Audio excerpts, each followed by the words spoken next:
My name is Vivian Thorne. Once, that name was a badge of privilege, whispered in the ballrooms of Manhattan. Today, it is a weapon. 10 years ago, my sister Clara didn't just break my heart, she professionally and socially executed me, framing me for a scandal that forced my own parents to denounce me on national television. They threw me to the wolves to save their stocks. But wolves don't die easily. We learn to hunt.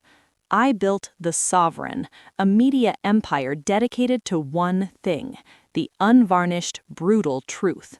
Now, I have the evidence of Clara's darkest crimes in my hands. My parents are at my door, weeping for family unity. But they forget one thing. You can't ask for mercy from the woman you turned into a machine. The scent of rain and expensive lilies always takes me back to that Tuesday in April. It was the day I stopped being a daughter and started being a headline. I stood in the library of our family estate, the mahogany walls feeling like the sides of a casket. My father, Arthur Thorne, stood by the fireplace, his back to me. My mother was weeping silently into a silk handkerchief, while my sister Clara sat on the velvet sofa, her face a mask of practiced, fragile devastation. "The evidence is digital, Vivian," my father said, his voice as cold as the marble floor.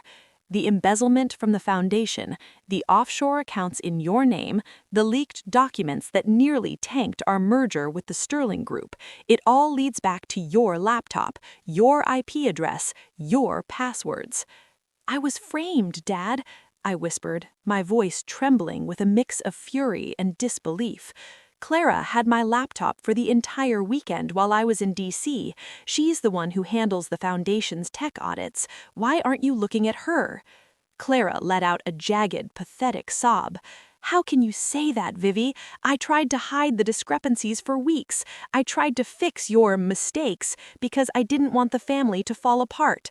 I only told Father when the auditors threatened to go to the FBI.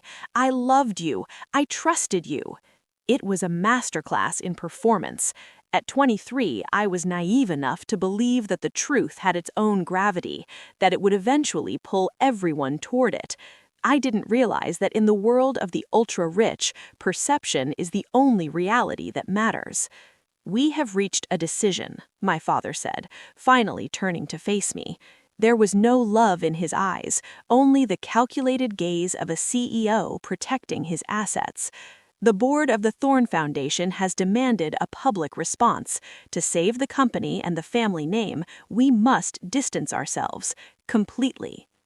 "Distance yourselves?" I asked, a cold knot forming in my stomach. "We have prepared a statement," my mother choked out through her tears. "We are publicly disowning you, Vivian. We will state that we are appalled by your actions and that we are cooperating with the authorities. Your trust fund is frozen. You have 1 hour to pack a suitcase. After that, you are no longer a thorn." "You're throwing me to the wolves," I realized, the words tasting like ash. "You know I didn't do this, yet you're sacrificing me for the stock price." "We are preserving the legacy," my father replied, "a legacy you chose to tarnish." 1 hour later, I was standing on the sidewalk in the pouring rain, a single suitcase at my side. The gates of the estate clicked shut with a finality that echoed in my bones. I checked my phone. The news was already breaking. Thorne heiress disowned after multi-million-dollar fraud scandal. My face was on every news site. My friends were blocking my number. My reputation was a scorched earth. I sat on my suitcase at a bus stop, watching the limousines of the wealthy roll past me. I could have crawled into a hole and died. I could have spent the rest of my life trying to plead my innocence to a world that had already moved on to the next scandal. But as I watched the Thorne logo glowing atop their skyscraper in the distance, something shifted inside me. The warmth of the girl who loved her family was replaced by a sharp, crystalline ice. If they wanted a scandal, I would give them a career. If they wanted a headline, I would build the press. I walked into a cheap motel that night, opened a second-hand laptop I'd bought with the last of my cash, and started a blog. I didn't call it Vivian's Truth. I called it The Sovereign. I began to write, not about myself, but about the rot I had seen in the boardrooms of the elite. I knew their secrets, who was bribing whom, which charities were tax havens, and where the bodies were buried. I took an internship at a struggling investigative paper under a fake name. I worked 18 hours a day. I learned how to trace a wire transfer across 3 continents. I learned how to flip a source. I learned that the pen isn't just mightier than the sword, it's a scalpel that can cut through a billionaire's armor. 5 years later, The Sovereign was no longer a blog. It was a digital powerhouse. 10 years later, Thorn Media, my father's pride, was struggling to stay relevant, while Vivian Thorn, the woman they thought they had buried, was the most feared editor-in-chief in the country. I sat in my glass office overlooking the city, a decade of scars hidden beneath a $5,000 suit. My phone buzzed. It was a private message from my lead investigator. Subject: The Clara Thorn Files. Content: We have the footage, Vivi, the hit and run, the bribery of the police chief, and the direct evidence that she's been siphoning the Sterling merger funds to a cartel. It's all here, ready for the front page. I leaned back in my chair, the city lights reflecting in my eyes. The girl who cried in the rain was gone. The hunter had finally found her prey. Success is the best revenge, but a well-timed revelation is much more satisfying. For years, I operated from the shadows, using the pseudonym V.R. Sterling to manage the board of The Sovereign. To my father and the rest of the Thorn dynasty, I was a ghost, a shameful memory they had successfully suppressed. They didn't realize that while they were busy maintaining their crumbling facade, I was buying up their debt, hiring away their best reporters, and building a digital fortress that they could neither infiltrate nor intimidate. The girl they left in the rain had become the storm. My office at The Sovereign was a masterpiece of cold, clinical precision. No family photos, no mementos of a discarded past, just monitors streaming data from every stock exchange and newswire on the planet. I was reviewing the final cut of the Clara Thorn documentary, the centerpiece of our upcoming exposé. The evidence is ironclad, Vivian, Elias, my head of investigations, said as he leaned against my desk. We have the dashcam footage from the night of the accident.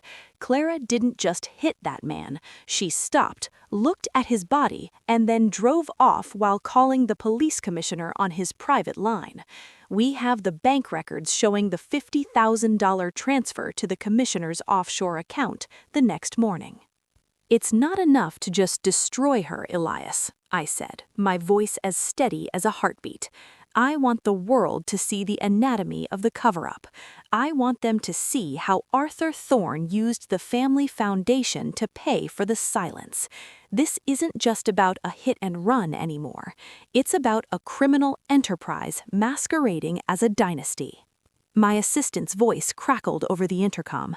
Miss Thorn, there is a Mr. Julian Vane from Thorn Media on line 1.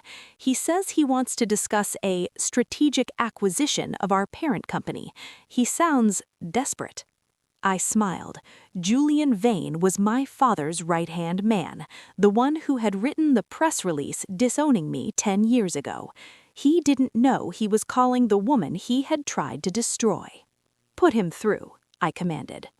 V.R. Sterling? Julian's voice was smooth, but I could hear the underlying tremor.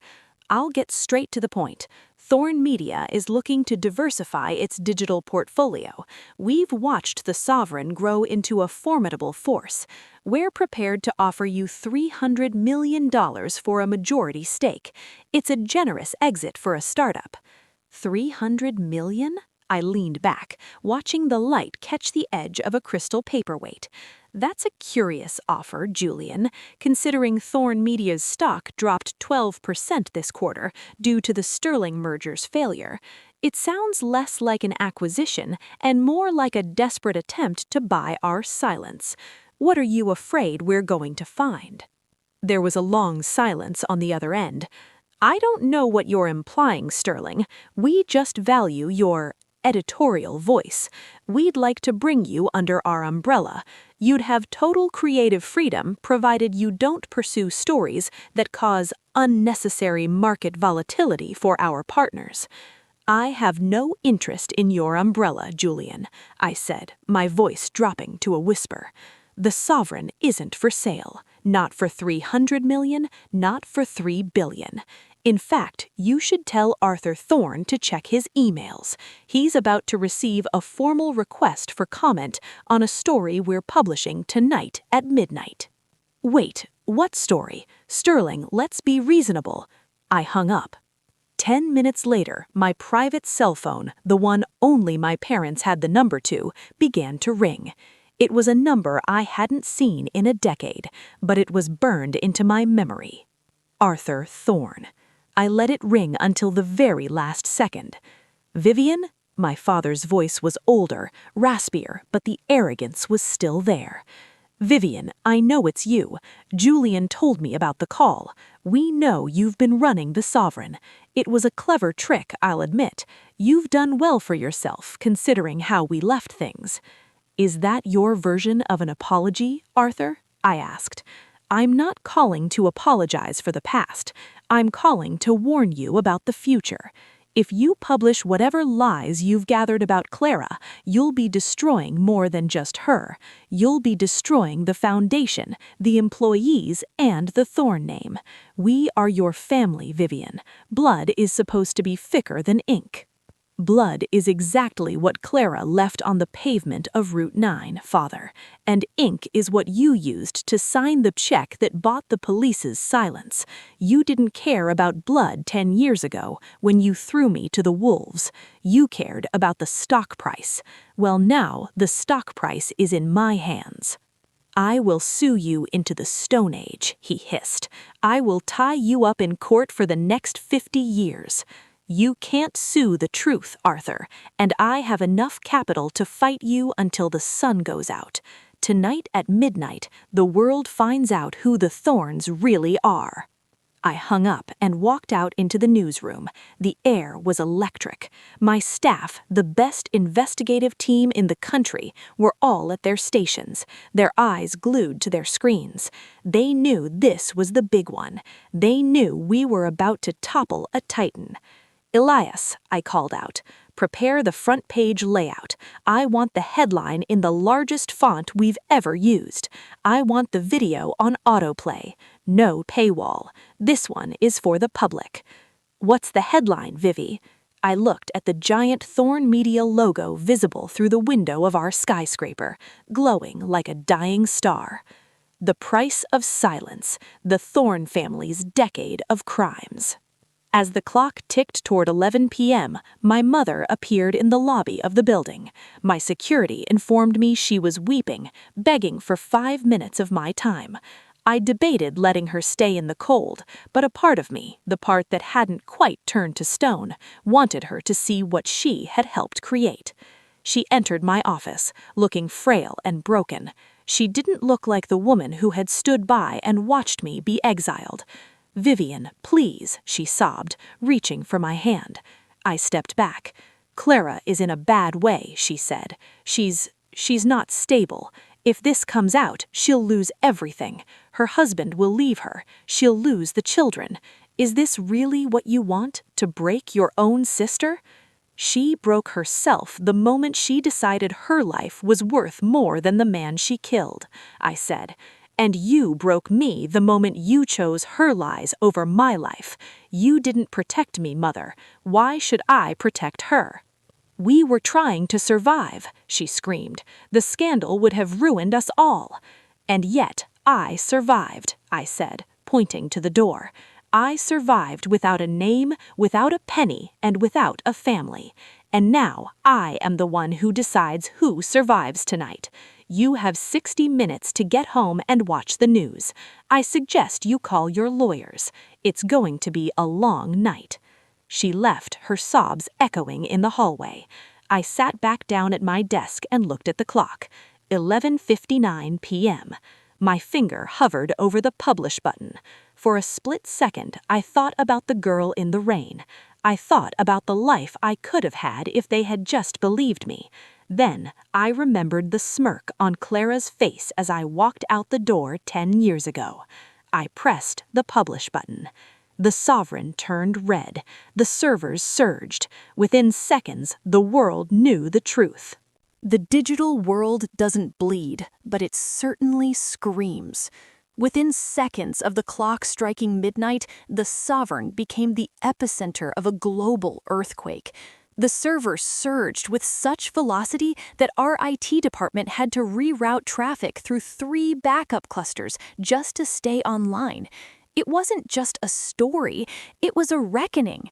Seeing the Thorn name, a name once synonymous with philanthropic gala dinners and corporate integrity, dragged through the muck of a hit-and-run and cartel-linked money laundering, was a spectacle the public couldn't look away from. For the first time in 10 years, the silence wasn't mine to keep. It was theirs to endure. By 2 a.m., the carnage was visible on the ticker tapes. Thorn Media's stock didn't just drop, it evaporated, losing 40% of its value in after-hours trading. The Sterling merger, the deal my father had banked his entire legacy on, was declared dead by sunrise. No one wanted to touch a family that was currently being investigated by the Department of Justice for obstruction of justice. I sat in my dark office, the only light coming from the glowing monitors. I watched the live newsfeed from outside the Thorn estate. Blue and red lights reflected off the wrought iron gates I had once walked through in the rain. "They're taking Clara in for questioning," Elias said, stepping into the room with 2 cups of black coffee. He looked exhausted, but his eyes were bright with the adrenaline of a successful hunt. The dashcam footage was the nail in the coffin. The DA couldn't ignore it. The public outcry is too loud. She's being charged as we speak. "And Arthur?" I asked, taking a sip of the bitter liquid. "He's barricaded in his study with 6 defense attorneys. The FBI is looking into the Foundation's books. Your story didn't just expose a crime, it pulled a thread that's unraveling their entire financial empire. You didn't just break the news, Vivi, you broke the bank." Around 4 a.m., my security team alerted me to a breach. Not a digital one, but a physical presence in the lobby. Someone had bypassed the press cordon and was demanding to see me. They didn't have an appointment, but they had a key card, one of the old legacy badges from my startup days that I had never deactivated. It was Clara.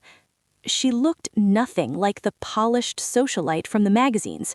Her hair was disheveled, her makeup was smeared with tears, and she was wearing a trench coat over what looked like silk pajamas. She had escaped the police through a service entrance, but she knew she didn't have much time. "Let her up," I said into the intercom, alone.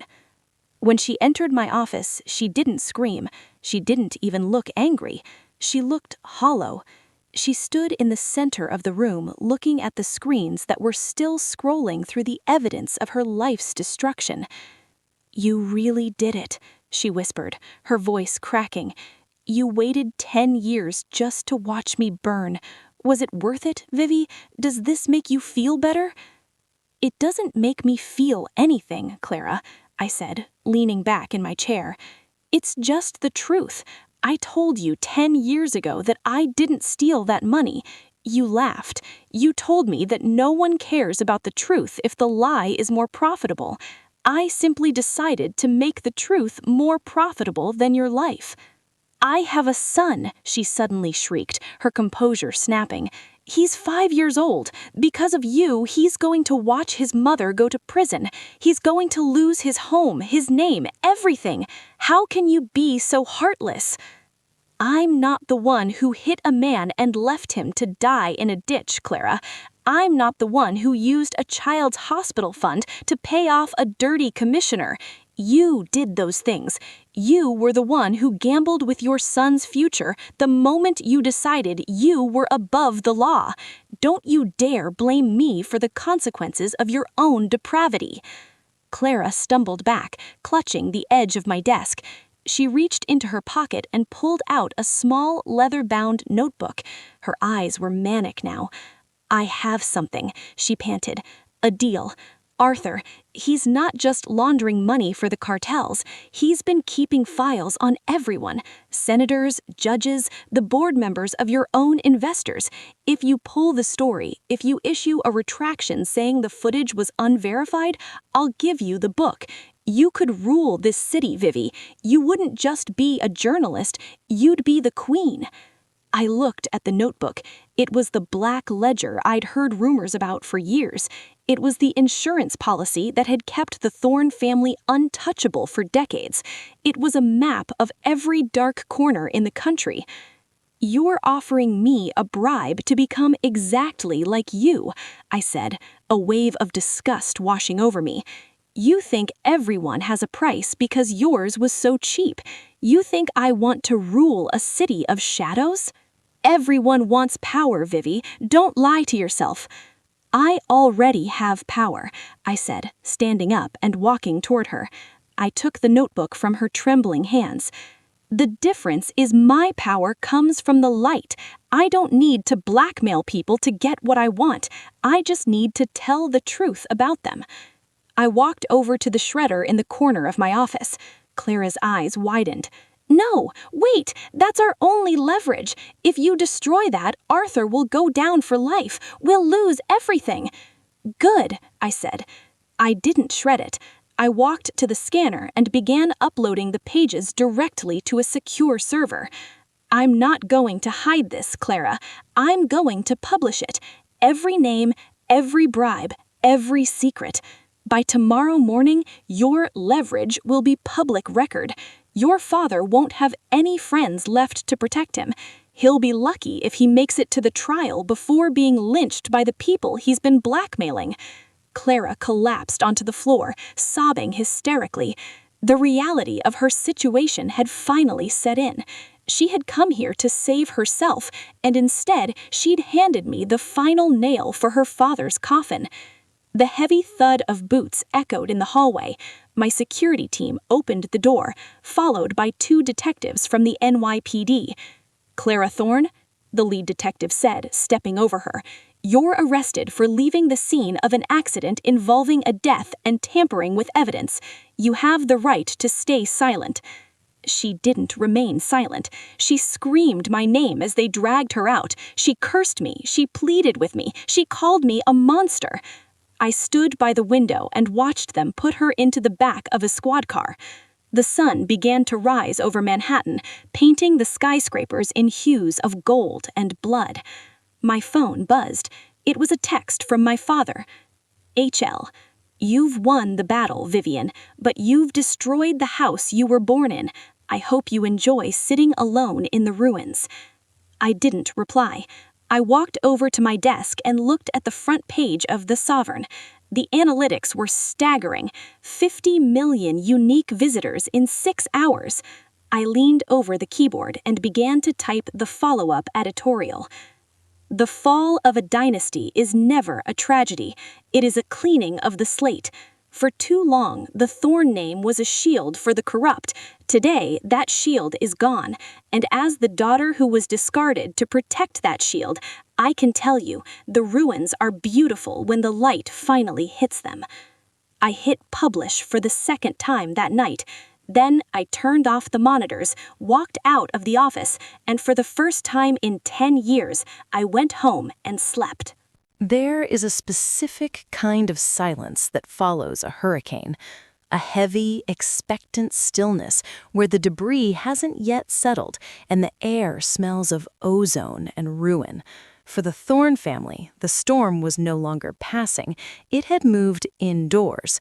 The courtroom wasn't just a place of law, it was the stage for the final act of a decade-long tragedy. I sat in the front row, not as a victim, but as the owner of the narrative. But as the gavel prepared to fall, I realized that some secrets were buried deeper than even my investigators could reach. The betrayal I had endured wasn't just a family matter, it was a business transaction.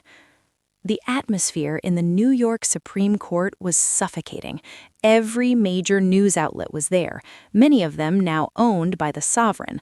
Clara sat at the defense table, her skin sallow and her eyes hollowed out. She looked like a ghost of the girl who had mocked me on the steps of our mansion. Behind her sat Arthur, his hands trembling, a physical manifestation of the power he had lost. "All rise," the bailiff intoned. As the judge began to read the charges, my eyes drifted to the back of the room. There, leaning against the mahogany door, was a man I hadn't seen in 10 years, Marcus Sterling. My heart, which I thought had turned to ice, gave a traitorous thud. Marcus had been my fiancé. We were supposed to be married 2 months after the scandal. When the accusations hit, he didn't just walk away, he vanished. I had assumed he was another casualty of my ruined reputation, that his family had forced him to cut ties with a thief.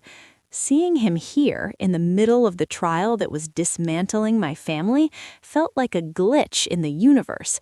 He didn't look like a man in mourning, he looked like a man watching an investment mature. He caught my gaze and offered a small, terrifyingly familiar tilt of the head. "The prosecution calls its first witness Vivian Thorne," the DA announced. I stood up, the heels of my shoes clicking against the floor like a countdown. I walked past Clara, who hissed a single word under her breath. "Puppet." I ignored her. I took the stand, swore the oath, and spent the next 3 hours systematically dismantling the Thorne defense. I presented the metadata, the logs, and the cold, hard facts. I watched as Arthur's lead counsel realized they were fighting a war that had been lost years ago. During the recess, I retreated to a private balcony overlooking the city. I needed air that didn't taste of courtroom dust and old lies. "You haven't changed much, Vivi. Still the smartest person in the room," a voice said behind me. I didn't turn around. I knew the scent of his cologne, sandalwood and expensive cigars. "What are you doing here, Marcus?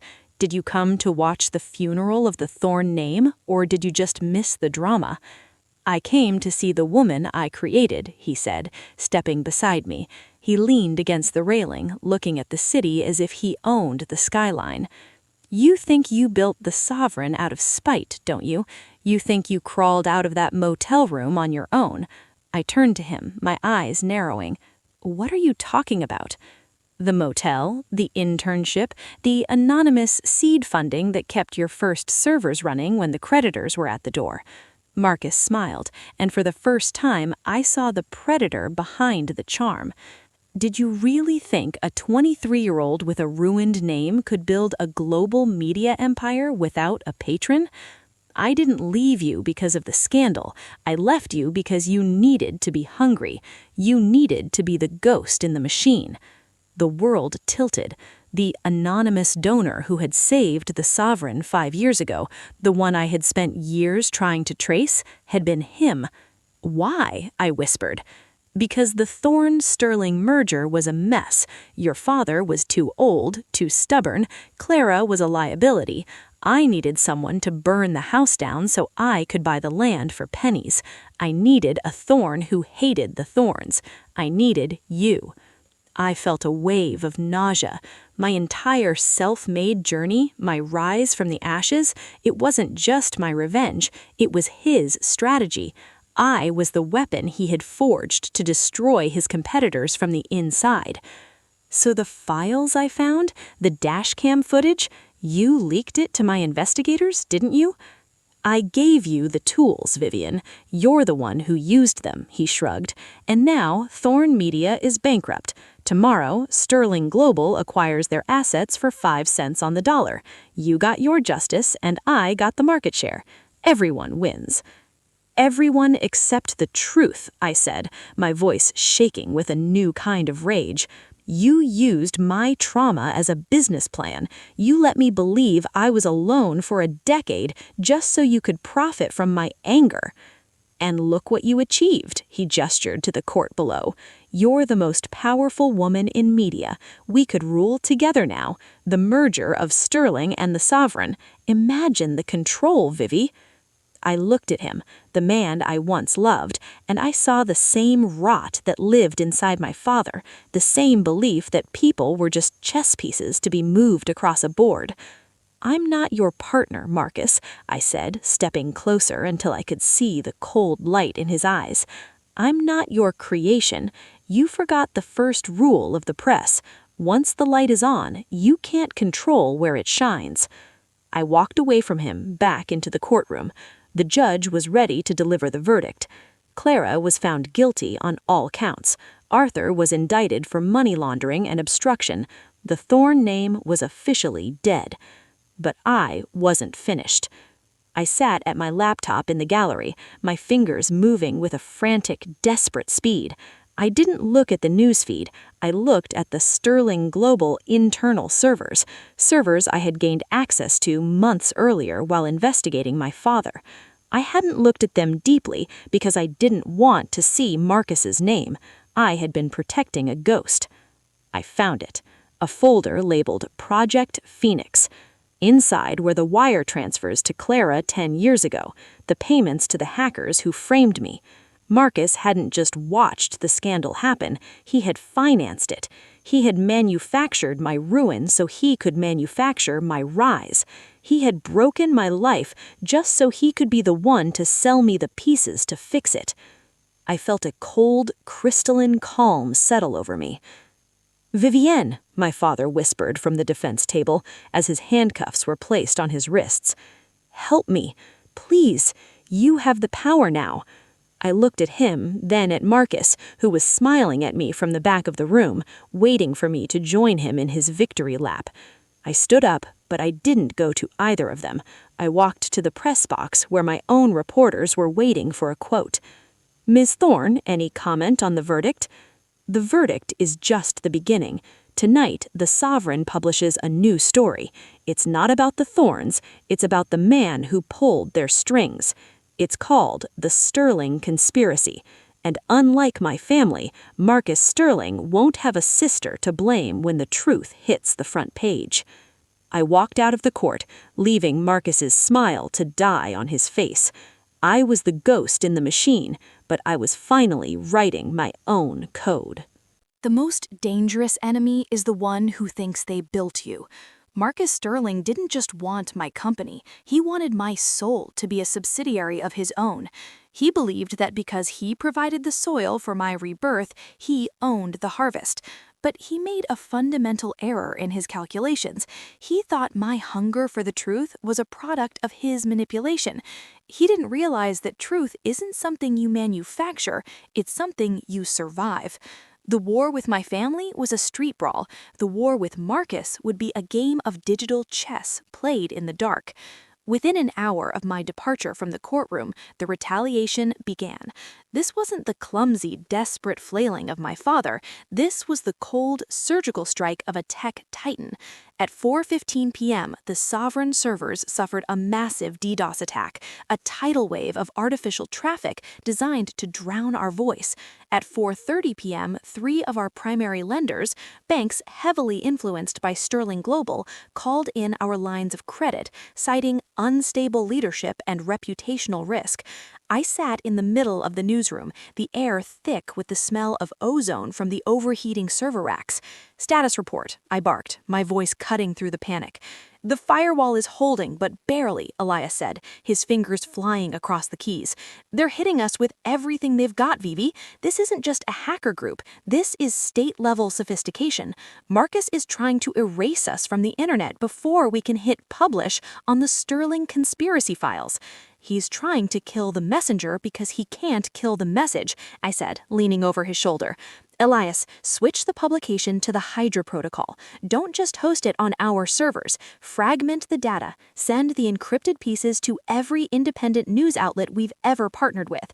If they take us down, the story mirrors on 1,000 other sites. He can't sue the whole world. And the credit lines? My CFO asked, her face pale. We won't be able to pay the staff by Friday. "Call the Iron Syndicate," I commanded. "They've been trying to get a meeting with me for 2 years. They're the only ones with enough liquidity to challenge Sterling, and they hate Marcus more than I do."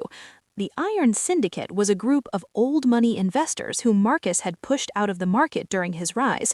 They weren't heroes, they were sharks, but right now I needed sharks to fight a leviathan.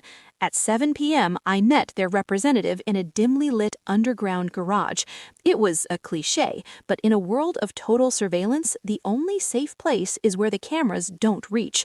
"Miss Thurn," the man said, emerging from the shadows. He was older, with a face like a weathered map. "You've caused quite a stir. First your father, now Sterling. You're becoming a very expensive habit for the New York elite. I'm not a habit, I'm a consequence. Marcus Sterling is over-leveraged. He used Thorn Media's collapse to back a series of risky shorts. If I publish the proof that he manufactured that collapse, his stock doesn't just drop, it becomes illegal. You provide the liquidity to keep my servers running, and I provide you with the data to strip him of his empire." He looked at me for a long time. "And what do you want, Vivian, besides his head on a platter?" "I want total editorial independence. You get the profit, I get the truth, permanently." "Agreed," he said, handing me a cold, encrypted hardware wallet. "The funds are cleared. Keep the lights on, Miss Thorn. We want to see the show." I returned to the office to find a surprise. Marcus was waiting in my lobby, not with lawyers, but alone, looking remarkably calm. He was holding a glass of scotch he'd taken from my private bar. "You're a difficult woman to find, Vivian. I've had to shut down half of Manhattan's digital infrastructure just to get your attention. You've shut down nothing but your own exit strategy, Marcus." I walked past him toward my office. "The story is already fragmented. It's sitting in the inboxes of every major editor from London to Tokyo. If I don't enter a pulse code every 6 hours, it goes live automatically. You can't stop it by killing me, and you can't stop it by buying me." Marcus laughed, a dry, hollow sound. "You think this is about a story, Vivi. I am the story. I own the cables the story travels on. I own the satellites that beam it to the phones. You're trying to fight the ocean with a bucket. Then I'll be the salt that makes your ocean undrinkable," I countered. "I found the Project Phoenix logs, Marcus. I found the direct link between you and the hackers who framed me 10 years ago. I even found the offshore account you used to pay off the judge who handled my father's bankruptcy. You didn't just build me, you built a prison for everyone who ever stood in your way." His smile faltered for a fraction of a second. "That judge is a Supreme Court nominee, Vivian. If you release that, you're not just taking me down, you're starting a civil war. The government will dismantle the sovereign in the name of national security before that story even hits the printer." "Let them try," I said, leaning over my desk. "I've spent 10 years in the dark, Marcus. I'm not afraid of the shadows anymore. But you've lived in the light for so long, you've forgotten how to hide. Tomorrow morning, when the world sees that their golden boy is just a common blackmailer, there won't be enough national security in the world to save you." He stepped closer, his voice dropping to a dangerous whisper. "I loved you, Vivian, in my own way. I wanted you to be my equal. I wanted us to be the gods of this new world. Gods don't need blackmail to be worshipped," I said, pointing toward the door. "And I was never your equal. I was always your superior, because I don't need a legacy to feel alive. I just need a deadline." As he walked out, I saw his hand tremble.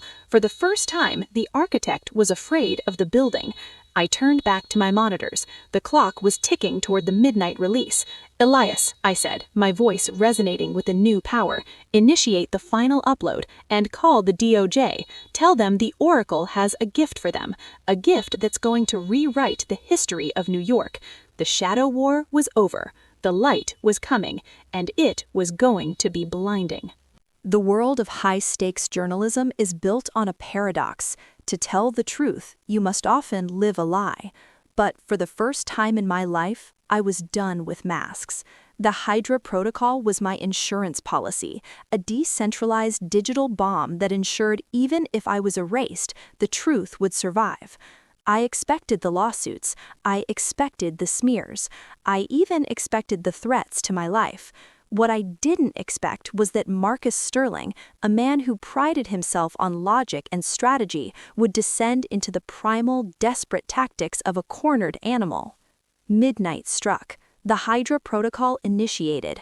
Across the globe, the Sovereign's partners began mirroring the Sterling files. Within minutes, the hashtag Sterling Conspiracy was the top trend on every platform Marcus didn't directly own. The stock market, even in its after-hours lethargy, began to convulse. Investors were seeing the raw data of a man who didn't just play the market, but rigged it with the cold precision of a god-complex sociopath. I sat in the command center, watching the map of the world glow with our data packets. "It's out," Elias whispered, his face lit by the blue glare of the screens.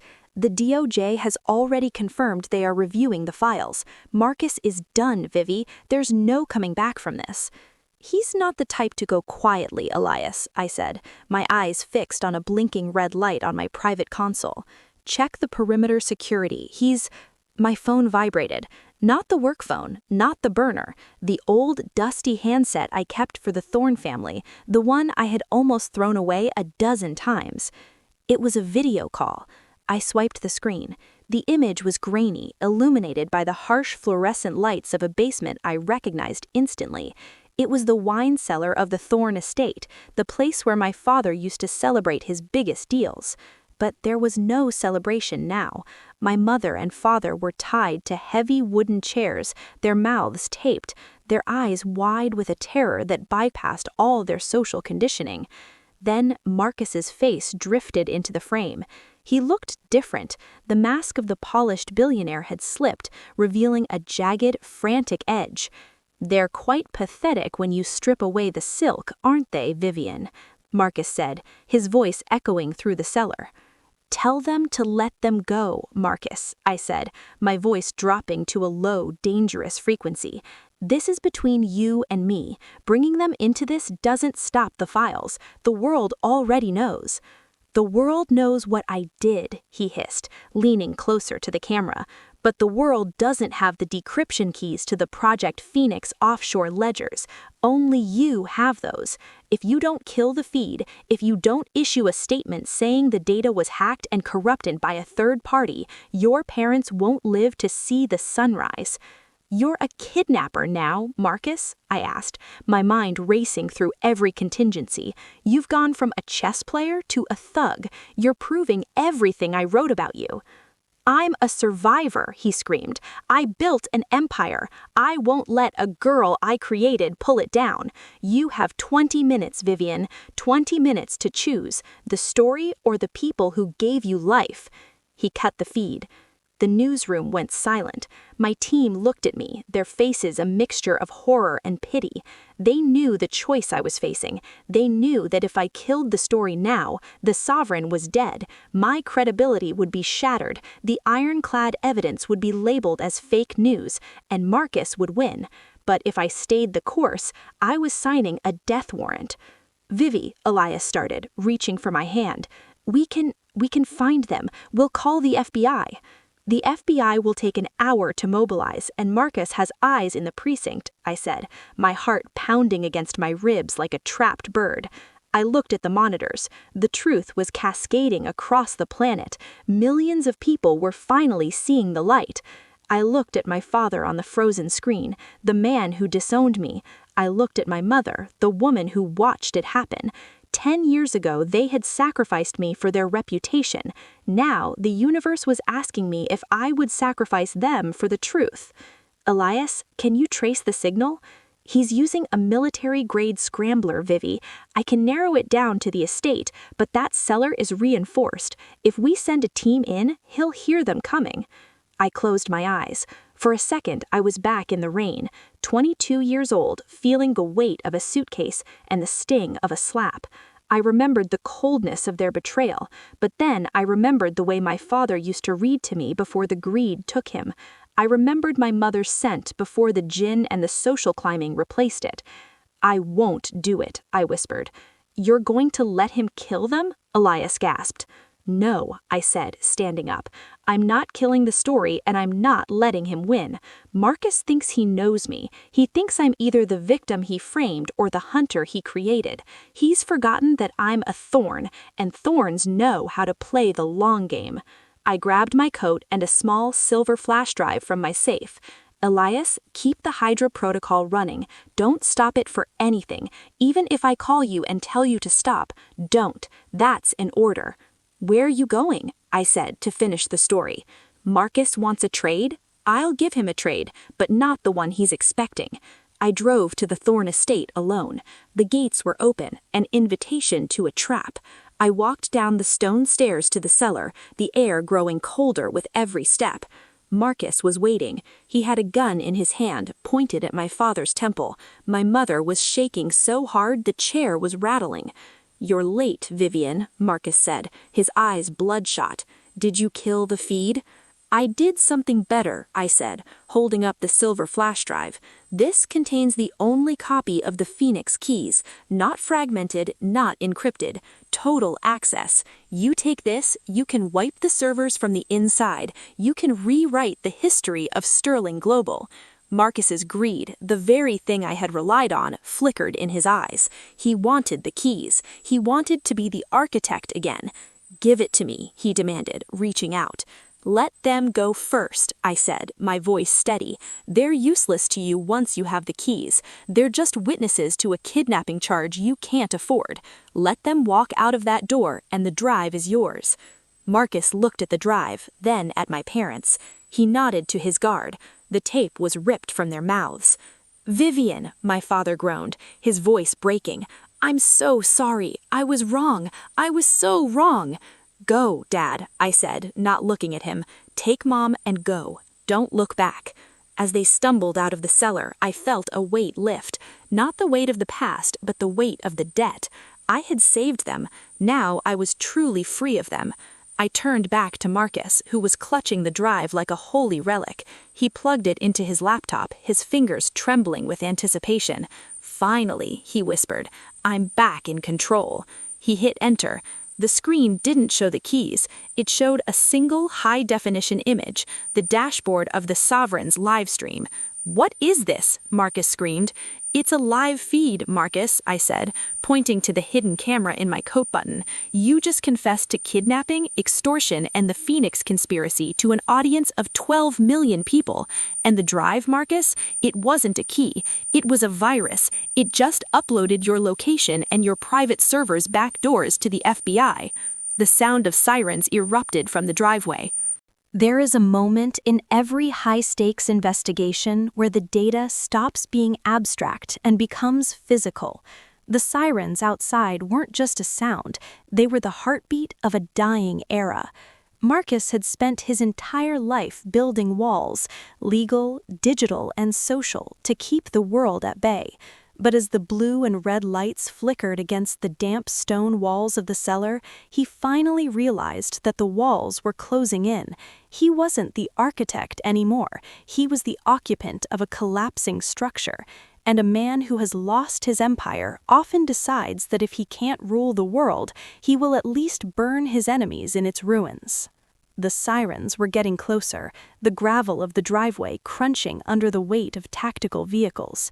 Marcus stared at the laptop screen, the reflection of the live stream dashboard dancing in his pupils.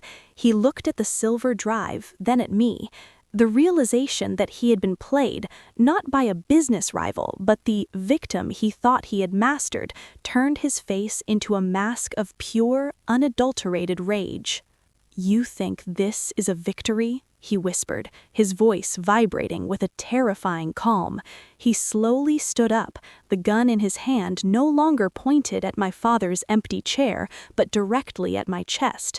You've destroyed the market. You've paralyzed the government. You've turned the truth into a scorched earth policy. Do you think they'll let you keep the sovereign after this? You're too dangerous to exist, Vivian.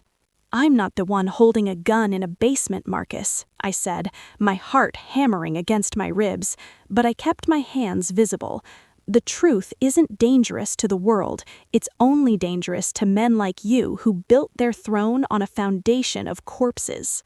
I gave you a choice, he snarled, stepping over the tangled cables. You could have been a queen, we could have managed the chaos together, but you chose to be a martyr for a public that will forget your name by next Tuesday. He cocked the hammer of the gun. The sound was deafening in the small stone room. The public might forget, I said, my voice steady despite the cold sweat prickling my neck, but the record won't. Every word I've published is backed up on 3 continents. If you pull that trigger, you're not stopping the story. You're just giving it a final, tragic chapter that will ensure you never see the sun again. Suddenly, the heavy wooden door at the top of the stairs groaned. "Vivian!" It was my father's voice. He hadn't run. He had doubled back. "Marcus, stop! The police are in the foyer. It's over." Marcus swung the gun toward the door. That split second was all I needed. I didn't reach for a weapon. I didn't have one. I reached for the heavy iron candelabra on the tasting table and swung it with every ounce of 10 years of repressed fury. It connected with his wrist, the gun skittering across the stone floor into the shadows of the wine racks. Marcus roared, lunging at me. He was stronger, driven by a desperate, animalistic instinct. He pinned me against the cold stone wall, his hands catching my throat. "I made you," he choked out, his eyes bloodshot and wide. "I am nobody's creation," I gasped, reaching up and clawing at his face. The door burst open completely. Flashlights cut through the darkness, blinding and intrusive. "FBI, drop the weapon, hands in the air." Marcus didn't let go immediately. He stared at me, a strange, twisted smile forming on his lips, even as the red laser dots of the tactical teams settled on his forehead. "See you in the next life, Vivi," he whispered. He let go and collapsed into a kneeling position, his hands behind his head. Within seconds, the room was swarming with agents. I slumped against the wall, sliding down to the floor, gasping for the air he had nearly stolen. My father rushed over, falling to his knees beside me. He tried to touch my shoulder, but I flinched. The adrenaline was fading, replaced by the crushing weight of reality. "Vivian, thank God, we're safe now. We can fix this. We'll hire the best PR firms. We'll tell them we were undercover, that we helped you. We can save the Thorn name together." I looked at him, really looked at him. He had just watched his daughter almost die, and his first thought was still the brand. He was a man who didn't know how to exist without a lie to wrap himself around. "There is no together, Arthur," I said, my voice raspy and cold. "You weren't undercover. You were a conspirator. You stayed in that cellar because you were afraid of the man you helped create." "But I came back for you," he pleaded. "I came back because you realized you have no future without my protection. I saved your life because I'm not a murderer, not because I'm your daughter. As far as the world is concerned, the Thorn family died 10 years ago.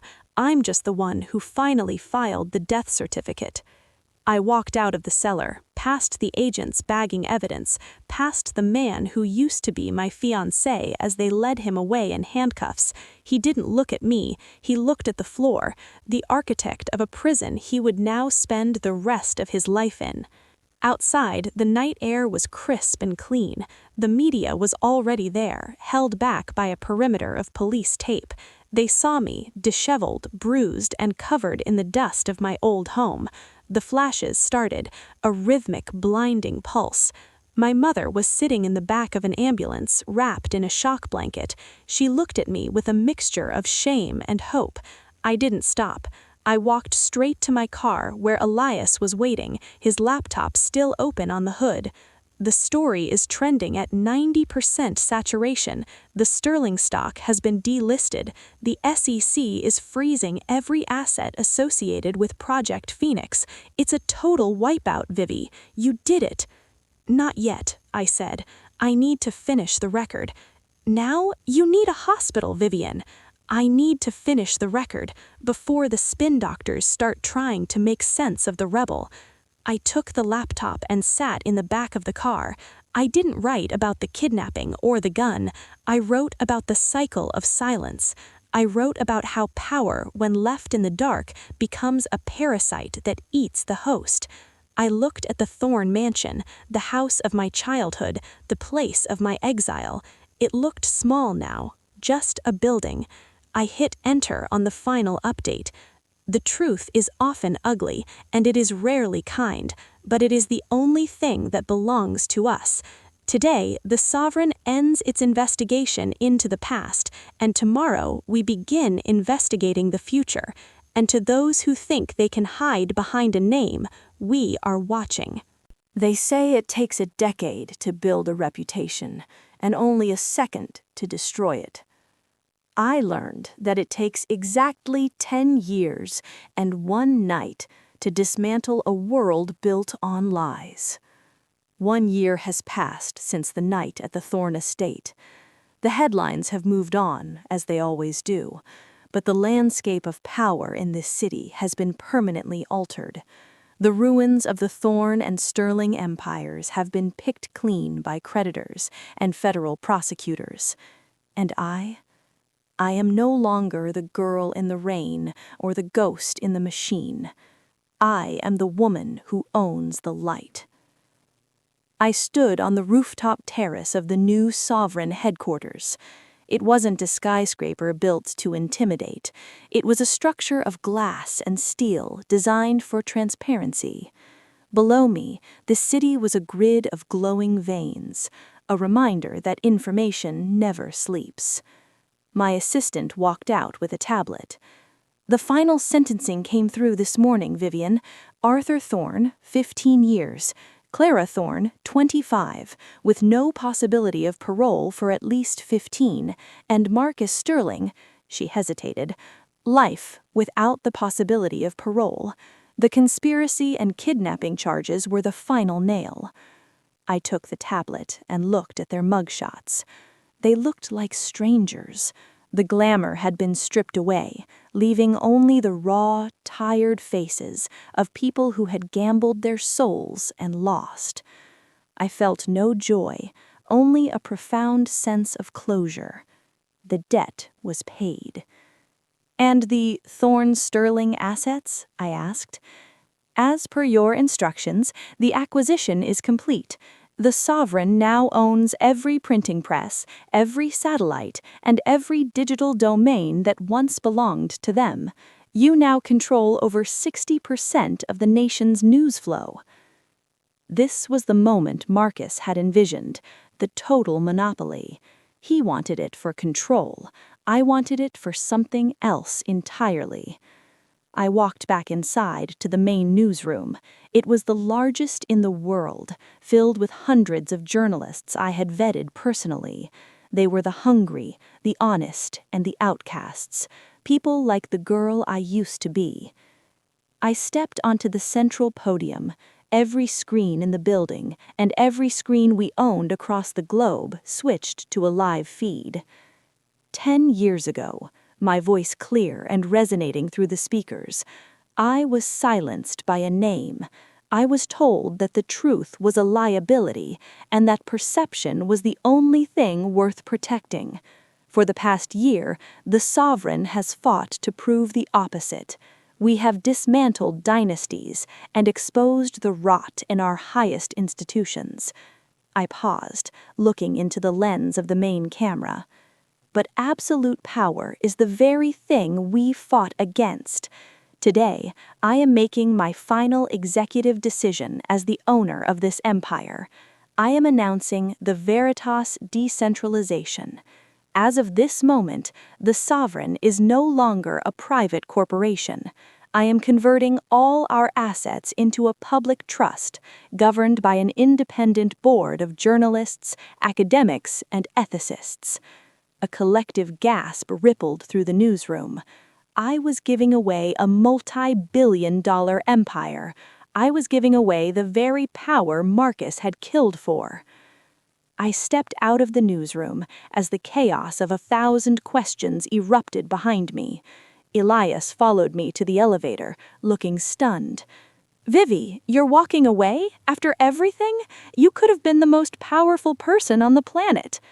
"I was, Elias," I said, a small, genuine smile touching my lips. "And I realized that power is just another cage. I didn't spend 10 years fighting for a throne. I fought for a window. Now that the window is open, I want to see what's on the other side." I took the elevator down to the lobby. For the first time in a decade, I wasn't flanked by security. I walked out the front doors into the crisp autumn air. A black car was waiting at the curb. Not a limousine, but a simple, unmarked sedan. I got in and drove to the outskirts of the city, to a small, quiet cemetery. I walked to a grave that had been neglected for years, the grave of the man Clara had hit on that fateful night 10 years ago. I laid a bouquet of white lilies on the stone. "It's over," I whispered. "Everyone knows." As I turned to leave, a young man was standing a few feet away. He was about 20 now, with eyes that looked like they'd seen too much. It was the man's son, the boy Clara tried to erase from the record. "Miss Thorne?" he asked, his voice steady. "Just Vivian," I said. "I wanted to thank you," he said, looking at the flowers, "not just for the money from the settlement, but for making him matter. For 10 years I thought he was just a minor accident. You made him a human being again." "He always was," I said softly. "The world just had its eyes closed." I walked back to my car, feeling a lightness in my chest I hadn't felt since I was 21 years old. The sovereign would continue, the truth would continue, but Vivian Thorne was finally going to live. I drove toward the coast, the city shrinking in my rearview mirror. I had no board meetings, no deadlines, and no secrets to keep. I had destroyed the name I was born with to save the woman I had become. I reached the shore as the sun was beginning to set over the Atlantic. I pulled out my phone, the one I had used to dismantle empires, and I threw it into the ocean. I watched it sink, a small ripple in the vast, uncaring blue. I sat on the sand watching the waves.